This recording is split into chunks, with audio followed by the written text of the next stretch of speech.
We are continuing on in chapter 7. Now we're going to talk about some medians and altitudes. Let's start with median. A median is a segment of a triangle that extends from an angle to the midpoint on the opposite side. So in this triangle, there are three medians. So from this vertice or angle to the midpoint on the other side. So those two sides would be equal. We also have a median that goes from this vertice, and that is a horrible line. There we go. Thank you for technology. That would be our median there. And then we have a third one, and that would divide that side. So that is what our medians are. They extend from a vertice or an angle to the midpoint of the other side. Now, as you can see, the three medians meet at a point. So that is a point of concurrency. Three lines are intersecting there. And this point of concurrency is called the centroid. Okay? The centroid is the point where those three meet.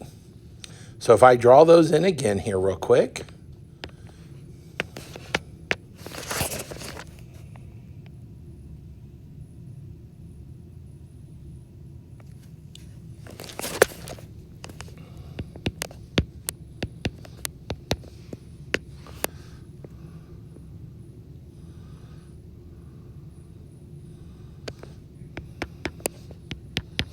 Okay, this point here, this point of concurrency, this is the centroid. Now, what good is it? Well, let's look. The centroid is 2/3 of the distance from an angle from the vertice to the midpoint of the opposite side. So if I'm looking, here's my centroid. From the angle to the centroid is 2/3 the length of the full. Meaning this part from the centroid to the side is 1/3. Likewise, from the angle to the centroid is 2/3. This part would be 1/3. From this vertice to the centroid would be 2/3 the full side. This would be 1/3. Okay?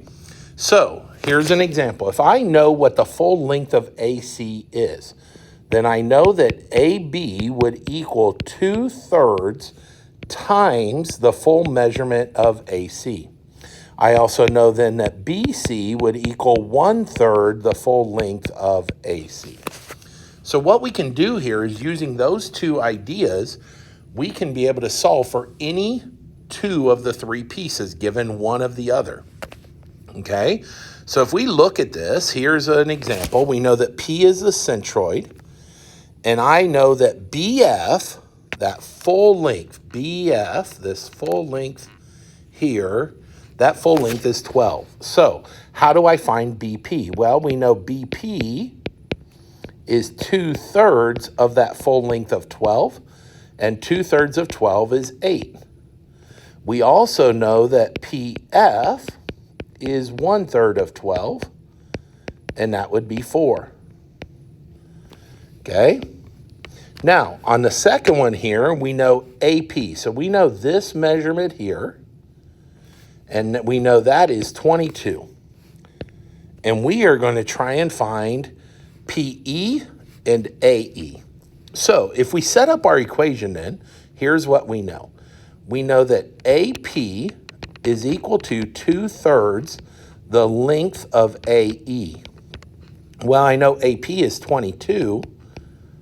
And I'm just going to put X in for AE. So now to solve that, we'd multiply by 3/2. And that's going to tell me X is equal to 33. So what that tells me is AE, the full length, has to be 33. Well, if the full length's 33 and AP is 22, then I also know PE is 1/3 of the full length. And 1/3 of 33 is indeed 11. Okay? The third combination that we have is, what if I give you the smaller piece? So on this third one, I'm giving you PD, and I'm telling you that's 5. So again, we know the same idea here.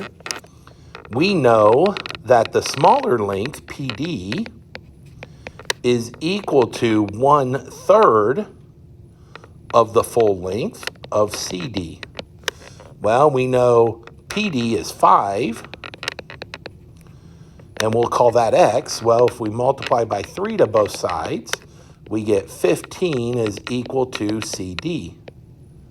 Well, once we know that, then 2/3 of CD, so PC is equal to 2/3 of CD, which is 15, and 2/3 of that is 10.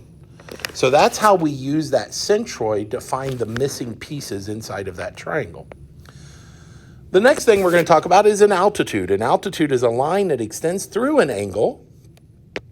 Okay, so it goes through an angle and is perpendicular to the side opposite. Now, it does not have to hit at the midpoint.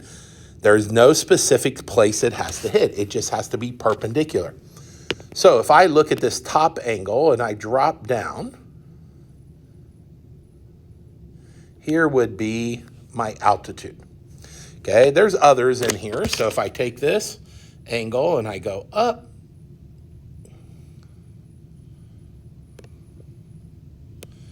and it'd be somewhere around there. And then if I take the third angle and I come across, there are my 3 altitudes in that triangle. Now, please understand that depending on the triangle, notice that is an acute triangle. All 3 angles are acute. If I have a right triangle, then actually here is one of my altitudes right here. And here's a second altitude. And then I have a third altitude that goes to the opposite side. And so you got to understand that in a right triangle, 2 of your altitudes are actually the sides that make up the right angle. The other thing I need you to understand is if we have an obtuse, so if my triangle has one obtuse angle in it, then when we look for the altitudes in here, we know this one, and I'm going to extend that up. But when we go to draw the other one, I extend that line out. That is the altitude of that one. Okay, so understand that the altitude does not have to be on the interior of that triangle. Okay, so those altitudes can be on the outside, especially if it's an obtuse triangle. If it's an acute angle, they should all be 3 inside. If it's an obtuse angle, you should have them outside. And if it's a right triangle, you're going to have some being part of the triangle. Now, if you notice, all 3 of those met somewhere, and that is called the orthocenter. The orthocenter is where the 3 altitudes meet. So in this drawing, if we look here, I'm going to drop my altitude here. I'm going to draw in my second altitude.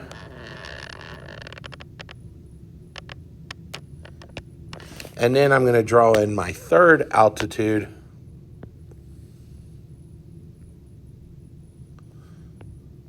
This point here is called the orthocenter. There is a relationship, but we're not going to go into that. Just know that that orthocenter may be part of the triangle if it's a right triangle, and it's going to be on the exterior if it's an obtuse triangle. On an acute, it should be on the interior. There is a relationship, like I said, but we're not going to really worry about that relationship. We're going to worry about the other 3. Okay, so remember we have our other 3 that we've talked about now, our other 3 point of concurrencies that have relationships inside of triangles. And there we have medians and altitudes.